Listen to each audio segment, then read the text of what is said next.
MRC-Memphremagog regroupe 17 villes et municipalités. Ce territoire a connu beaucoup plus de villages qui, pour différentes raisons, se sont créés et se sont évanouis comme victimes de mauvais sorts. Je ne veux pas parler ici des villes qui ont disparu suite à des fusions, comme Omerville ou le canton de Magog, ou encore qui ont changé de nom, comme Ayers Flat à Ayerscliff. Oliver, Millington, Bolton Forest, North Stockley, Frost, Smith Mills, Apple Grove ne sont que quelques exemples de ces villages. Pourquoi ces villages ont disparu? Chaque village a son histoire. Mais j'en ai une intéressante à vous raconter, car on croirait à la colère des dieux.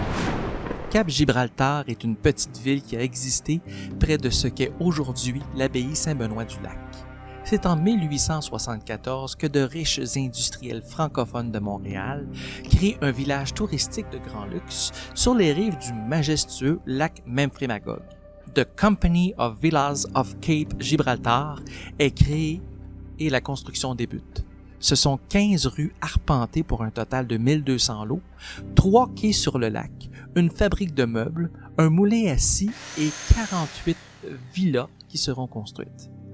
La perle de ce complexe est le Gibraltar Hotel, un bâtiment magnifique de 3 étages comprenant 65 chambres surplombées d'une coupole. Les dimensions de l'hôtel sont équivalentes à l'église Saint-Patrice de Magog.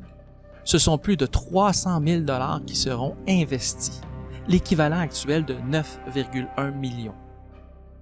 Le train qui devait être construit ne le sera pas.